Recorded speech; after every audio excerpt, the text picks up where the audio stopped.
Hi there. Welcome to another video snippet from PromCloud. This time we talk about a new product that's getting launched from PromCloud family, and the name of the product is something that is inspired from the philosophy and the idea behind the famous novel that we all fondly remember, Hitchhiker's Guide to Galaxy.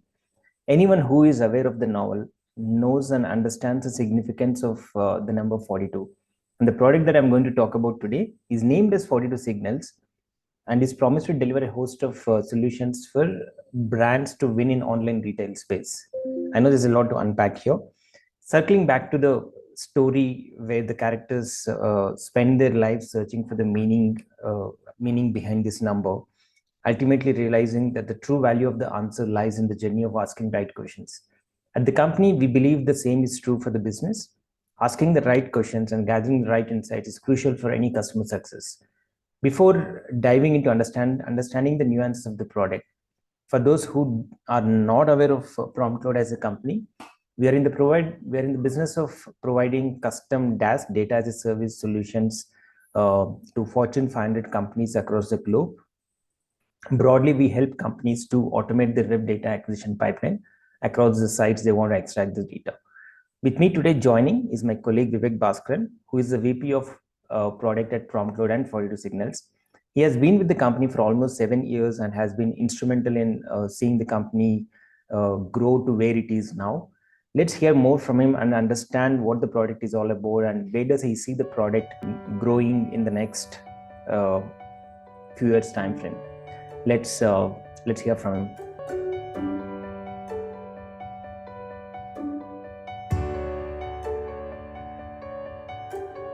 Welcome, Vivek. How are you? Doing good. How are you doing? Yeah, doing good. First of all, congratulations on the product. I know it's been a long time coming for all of us, and I know there's a lot of teams working hard to get it live. Can't wait to understand more about it from you. And any initial thoughts that you have, and how's the journey's been? Yeah, it's been a long journey, and especially longer because we had this germ of an idea way long back, Yeah, but we didn't probably have the team or structure at that point.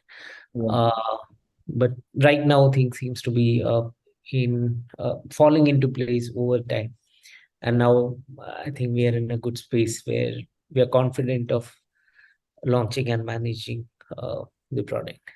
great. When I have first question that I have is when did the idea of e-commerce insight solution discussed internally? Because we always have been a data rich company. We help companies with the data, which is a crucial thing for any kind of insights they want to latch it onto and in a business environment. But when was the idea first discussed internally on the e-commerce insight solution? I think it was always discussed internally. It has been there for a long time because we have been in the data uh, collection space for so long. Uh, I joined in 2015, so even at that point, our biggest chunk of business used to come from retail brands or e-com analytics companies who are already in that space. So the idea was always there, that small thought at the back of our mind saying, should we actually build a product out of it rather than focusing on the service side of business. But the service side of business was always great. It still is great. Yeah, But we probably at that time we didn't really put in any dedicated thought or effort into it. We somewhere knew that this is the segment that has always worked for us, and we should be doing something about it. And down the line, 2017 or so, Jobs Picker became a product yeah, which had a very organic evolution. yeah. We were building it for a few clients, and then it had a life of its own from that point. Mm. Uh, so that's where we kind of got a sense of how we can manage the product, how we can build it, what goes into it, setting up the data science team. Those were all building blocks that uh, it resulted into what we are today. And probably 2019, when we were relooking the whole strategy, 2018-19, that was a time where we were looking at our whole organization strategy, see what we are doing well, what we are not doing well, see where we can uh, go deeper, etc. And one of the things that all of us wanted was to go closer to the customer, being in the data delivery space.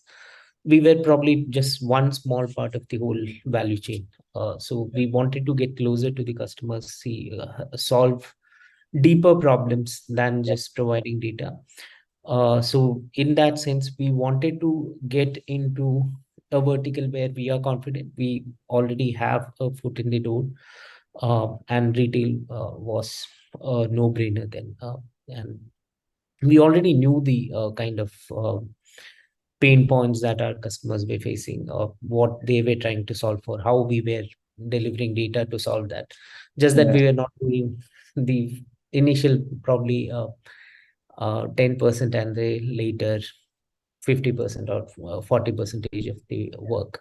But in terms of getting the data ready for analysis and providing the core of the solution, we were already there. So the rest of the things we're putting those missing pieces together and Yeah. building it as a unified solution. Right. It's always makes sense, right? Because we are someone who provides the data, and data is something that's is a foundation for any kind of visualizations or dashboards or analytics that's been built upon. By the way, the other question that I have is that I remember when we met in all of us met in Goa, and first time, we wanted the product has been introduced to the entire team, and the name come up, and you said this is the name. I was like, we're all looking at each other's faces like, what is it? This is the name. What is it? And it's very interesting name, because if you look at it psychologically, all the brands has been built on why and the philosophy idea behind it, and it kind of slowly seeped into a lot of the colleagues and team members. But did you ever think the name 42 Signals could be a hurdle, for people to resonate with, and especially with the segment that we are catering to? What are the thoughts that went into choosing this name? Actually, this was a very late entrant in terms of the list of names we were considering. Yeah, Uh, but it was always there. We always owned the domain 42 Signals. I yeah, think we had correct. it for about 10 years, more than 10 years, I guess. Did it happen So by chance? Just because we have the domain name, we did it, no, or it it is kind a of fell connecting the into dots? place. We were exploring a lot of names, Yeah. a lot of things we are talking about. We even had an internal portal open for people to suggest names, Ah, etc. So yes.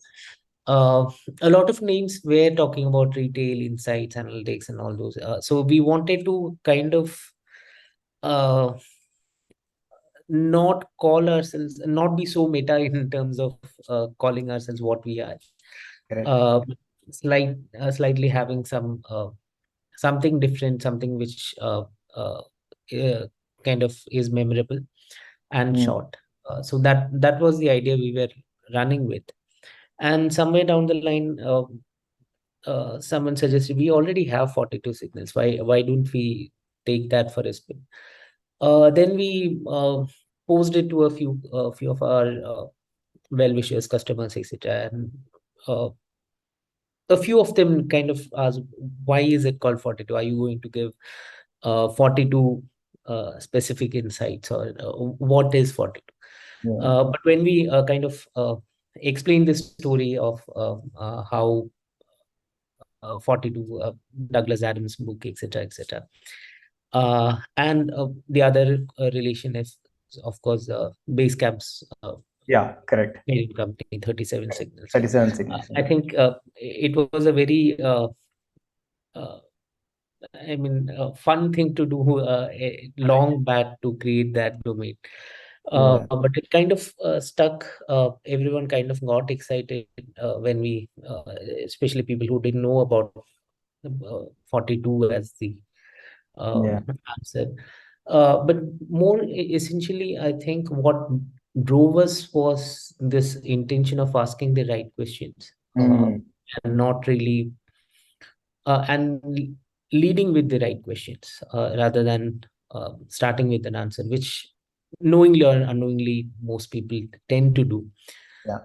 So that philosophy of starting with the right question, and we all always would have data from the space to answer those questions. So more essential is to find the right questions, to formulate the right questions. The answers would then more likely than not follow. So Correct. that's the idea behind it. Most people liked it, so we kind of ran with it. Also, another thing just want to add here is that it forces us. There's, I mean, as you said, there's like first level of thinking, second and third level of thinking, right? It generates curiosity. So that's one of the important aspects for any brand building, I feel. So yeah, let's get down to the operational aspects of it. Maybe can you briefly explain what is the product is all about, and also maybe share some information on what does it intend to solve for the Indian sub targeted segment. Sure. Again, we started with what we can or why we should even build a product and what should go into it. And we identified problems which were currently we knew that these were pain points that are existing in the market. There are probably solution providers as well in the space who are already serving bits and pieces of those Yeah. solutions. And biggest advantage for us is the competence in terms of data collection, Data. maintaining quality of data, and uh, managing that latency between data collection and analysis to as low uh, as possible. So we kind of combined both these aspects. So one area we knew was a big challenge was in terms of digital shelf analytics, understanding, say, price trends, market, how the market is behaving when there is a change in price, who are the sellers, what are the authorized sellers, unauthorized sellers, minimum advertised price, parity, and so on and so forth. So anything related to digital shelf is something that we knew was a problem within the market, and there were solutions out there. There are still solutions out there. Some of them are really good, and some of them we have heard has latency issues that uh, it doesn't catch potential problems as quickly as our customers would ideally like it to happen. So that was one big piece. Second was in terms of making sense of what customers are talking about, the voice of customers. There are tons of reviews for all products. How do you even make sense out of those many pieces of text, so to speak, Yeah. in tech jargon? So understanding what people are talking about, not just assigning a blind sentiment as positive or negative or neutral each sentiment. We are going a step deeper and saying these are the topics that people are talking about, and these are the topics they are talking favorably about. These are the topics they uh, are talking negatively about and might want to change in the product. So that was another area where some of our customers were facing problems, especially in terms of formulating their next product or the next iteration of a product, or going into a new market, getting into a new category. All of those decisions, even though there is a vast amount of data available online, Yeah. publicly available online, making sense out of that requires a lot of uh, data science work to make sense out of that many, uh, say, millions of reviews data and so on and so forth. So those are the two big pieces that we are currently focusing on. Of course, there are other areas that we intend to get into, like social listening, understanding search performance within e-commerce platform, and some of those are again areas where we have heard from our customers that they would want to have it solved. Uh, at the moment, there are probably solutions that address these as issues in bits and pieces. But so far, we haven't come across a unified solution that addresses, say, voice of customer, digital shelf, and probably social listening as a unified solution. So that's where we are trying to get into. And one big piece which most other companies miss is the data collection capability and processing prowess. And the accuracy part. And accuracy, yeah. That's where we have done an extensive amount of work in the last 10 years, or maybe more than 10 years. So that's what gives us the confidence to go out and take on these challenges. Correct. Do you think, I mean, if I ask you what is the unique proposition that we are bringing on the table, you mentioned data is one of the biggest pain point, or puzzle a lot of people, a lot of the products that are out there, or or even the insight that we got from a lot of our customers is this is the main thing that we need to solve for, because everything is built on that. So what is the unique proposition that we are bringing on table, if I may ask? See, as PromCloud, our stated mission is to put reliable data at the center of businesses that we work with. So reliability is the keyword that we are all invested in, and it has always been that way. So reliability, which subsections of it would be quality, timeliness, accuracy. Coverage, accuracy, All of that combined together is what we call as reliability, and also the human element of it, the relationship side of maintaining customers, understanding their pain points, solving for those. So all of that combined together is what we consider as reliability. And being a reliable data provider so far in terms of PromCloud's side of service business, and that's the exact ethos that we want to take forward in terms of 42Signals as well, or any of our data products for that matter. So reliability, which includes quality, timeliness, accuracy, those are the essential part of what makes us unique. Yeah. In terms of see the insights that we deliver, that's what gives us the edge. That's what gives us the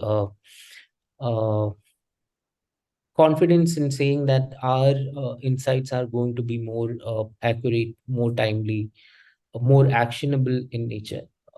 So that Correct. in itself is what we consider as the USP of the product. We may not be the first mover in the industry. We may not be the biggest name out there, but we sure as hell are Yeah, absolutely. I ones mean, who know how to get data right. absolutely. I mean, even Google is not the first mover in the search industry, right? So it doesn't matter actually, as long as we understand and provide the value that the customer is craving for. If I can double click on the features of the product, so if I can, if you can explain briefly on the launch phase, what are the features that we're planning to launch at the launch phase, and then how do you see it growing in terms of features and the different functionalities of the product is concerned over the next few quarters or an year, maybe? Can you just broadly outline on that? Yeah. So right now, as I said, there are two big pieces that we are set up for. One is the digital shelf analytics, which includes everything around price, availability of product, and the seller performance kind of matrices and comparison. So everything related to brand-wise comparison, to category benchmarking, uh, price trends, authorized sellers, unauthorized sellers who are MAP violations. All of that are part of the digital shelf piece that we're talking about, and the reviews analytics part of it, the Correct. topic-based sentiment analysis. So those are the two big pieces that we are currently focusing on. In terms of how we plan to roll it out, we are right now kind of starting with the electronics category, but it's not a deterrent. We are just taking that conscious call of going category wise till we kind of comprehensively cover all the categories. So right now the focus is on electronics and beauty and personal care categories, because that's where we have seen a lot of interest from our customers and potential customers. So it'll not be that we get into all categories from day one. So there'll be a staggered uh, approach to adding more categories, but that's the only uh, piece that will be staggered. So in terms of features, most of them would be same. And also when we add new categories, there will be slight modifications required in terms of Yeah, our data models to understand more features, understand more about, say, normalizing the category names and all this. correct. So that would be there. And going forward, I think one of a couple of things that we would want to get into are in terms of your share of search kind of use cases. Basically understanding search performance across popular e-com platforms. And social listening is probably the other big piece which might come in. I wouldn't think that it is going to come in the next quarter or two, especially the social listening part. Uh, that's primarily because it's again a very big piece. We'll have to uh, it's a significant step forward. But before that, we need to get the other pieces right and in the shape that we want to. So probably the next couple of quarters would go into fine tuning what we already have. Maybe it will go through not maybe it will go through a couple of rounds of iteration in terms of UI changes, getting the insights more actionable and useful. So that would be the focus for the next couple of quarters, and from there we'll try to add more features into the product. Got it. Just to clear the air, I think when we're talking about all these insights, we're talking about only online retail, not the offline retail. So Correct. online retail across different channels. Correct me, Vivek, if I'm wrong, but online retails across different channels, different marketplaces that a brand is present in. Can you, I mean, you talked about something on the models, right? I mean, Vivo's, especially on the Vivo's voice of customer analytics, taking all the reviews from different marketplaces and, doing mining the data and understanding the sentiment of it. Um, how deeper are we going with our models? Because I know we've worked a lot, we've spent a lot of homework and a lot of groundwork in training these models across different categories, understanding the different context that's available in different categories and industries and etc. Can you touch upon that a bit, because that I believe is a very important tech part of it that it'll be helpful if you can touch upon it from a brand, for a brand to understand that. Yeah. So before getting into the sentiment analysis side of things, I think there are a couple of other basic building blocks that lead up to it. One is, say, understanding the category of the product itself. So, uh, the same product would be listed under multiple categories, probably within the website, within a particular platform, and also across platforms. So that is challenge number one. Challenge number two is the same product would be called differently, and there is no unifying UPC code or something that can be used to match products across different platforms. So that is challenge number two. Third is slightly easier challenge in terms of solving it from a data science perspective, which is getting the brand names normalized across platforms. So those are the three building blocks that has to work well to get into the next level of analysis. Otherwise, you'll only be analyzing within a particular source, and you might miss out on the rest of it. Correct. So those are the building blocks, and those are very critical pieces of doing whatever we are doing.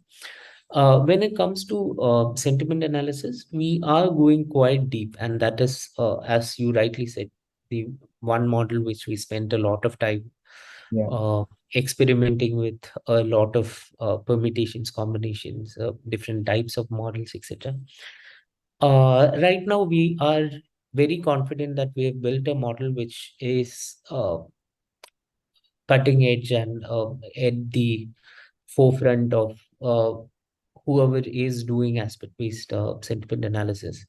So we have built a model which is largely category agnostic in terms of identifying key topics being discussed, and then assigning polarity in terms of your sentiment score. So right now, that is one model which does not really depend on which category the product belongs to. We would still be able to say probably about 90-95% of the times accurately identify uh, the topics and then give you a sentiment associated with those topics. Just for example, if smartphone review says that the camera is amazing, but the battery life is poor. So identifying camera and battery life as two different aspects and assigning a positive sentiment to camera and negative to battery life. That Yeah. is where we are currently, and similar things can be done across any category of products across all reviews, as long as it's in English at the moment. We have not uh, tackled any non-English text yet, and it also kind of takes into account some of those challenges like sarcasm and Yeah. uh, mixed languages, etc. So it does a fairly good job of it, but I think there is still a lot of scope of improvement in terms of natural language identification. So, for example, so a lot of Indian product reviews would have Hindi and English mixed in their reviews. So that's something which might throw off the model by a bit. It'll still fairly uh, understand the English bit of it and try to Mhm. get the topics, etc. Context of it. But it's also very useful in terms of setting the larger picture for the product. If you see such reviews, it might contribute to about, say, 10 or 20% at max of the overall reviews of a product. So when you analyze a product or a product category across all the different platforms, it will give you a very significant chunk of insights Yeah. to make decisions, even though maybe 10% of the data may not be used for that analysis. Yeah. It's still very directional. It will give you directional insights. Who would be the early adopters, Vivek, in your opinion? I mean, and also, I mean, these companies, targeted segments, these companies are big, right? Some of the companies could be very big, and the multiple teams within those companies. So two-part question. One is at a company level, at a targeted segment level, who would be the early adopters, and within the company, who do you think 42 signals could be more relevant? Which team you think 42 signals could be more relevant? I'll answer the second question first. So which team? Usually it's the head of business line or head of the business unit or Yeah. the category or brand managers that uh, would make uh, best use of the insights that we provide. Of course, there are other roles like pricing intelligence, partnerships, and so on, where it's very specific. They may have very specific use cases that we might be solving. Similarly, R&D, for example, would probably be interested in the voice of customer, but not so much in the Yeah. product analytics side of it. Correct. So there are such teams, and one thing which we are seeing increasingly across a lot of companies is presence of a centralized intelligence team or a data science team or a data analysis team, which is looking across business lines and across markets. So those are fairly new kind of structure that is being formed. But that's being adopted increasingly by, especially by large organizations where there are hundreds of brands and hundreds of markets they are present in.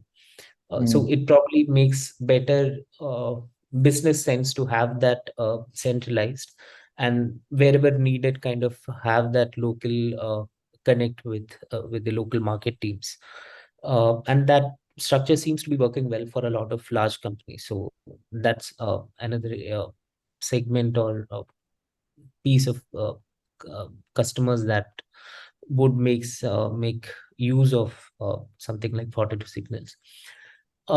In terms of what kind of companies, Yeah. I think any retail brand which has a sizable number of products in unique brands which you cannot make sense of manually. So if say there are 5 different brands and each having say 30 different SKUs, it becomes humanly not possible to keep track of everything on every platform. But if you're having just say 2 different product lines and 5 variants of each, then probably it may not make sense. But anything that warrants something which is not done manually, which has to be automated, that's where we or someone like us would be relevant. So in terms of number of brands, number of products, number of SKUs, that's where after a certain threshold, so roughly more than 20 or more than 20 may be too low, but more than 50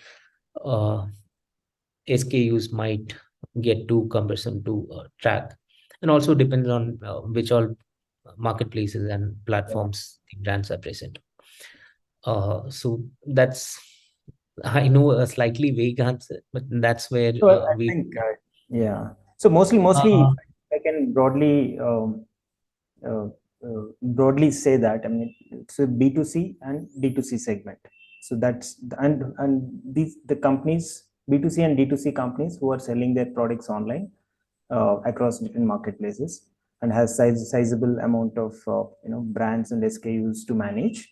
For them, this product could be the ideal fit to understand what's happening across different marketplaces to their products and their competition and all this stuff. Am I getting it right broadly? right. It'll also probably help in understanding where else they should be present in, rather than just Right. tracking where they are present and how they're performing. It also gives a lot of opportunity and insights to see what more they should be doing, or say, for example, based on customer review, are there areas that you are doing poorer than your competition, or Ah, are there things that a related category is doing differently than your category? Are there uh, places or platforms that you are not present, but your similar products and category brands are present? So it gives a lot of insights into taking that next step of growth, not just tracking the asset state. Uh, yeah, that is a fairly easy thing to do, understanding the as is state. yeah, It becomes valuable only if you take action and see what more you can do with your product and segment and market. correct. It we envision it to be used more like a growth enabler than a tracking solution. Yeah, that, no, that makes sense. I mean, it's really awesome the way we've come along and the kind of features and the plans that we have in terms of helping the companies to win in an online retail space. Definitely, in a product, something that if you are a B2C brand, you should have it in your kitty to understand what's happening out there in the online competitive environment. So let's, yeah, last question maybe. How does it work? Does it work like a SaaS model? Yes. It will work as a SaaS model. We would have uh, an initial round of discussions would definitely be needed. It will not be, say, an entirely self-service tool where you can get started right off the bat. So we would have to first configure in terms of understanding what are your brands, what are your competing brands, what are your objectives, where do you want to use this, how do you want to use this, etc. So that deeper conversation on what exactly the objective is that we are trying to solve for, uh, with a scope of obviously looking at other areas as and when needed. But usually we have seen with all data projects that it is great if you can start with very specific objectives so that you know you are in the right direction.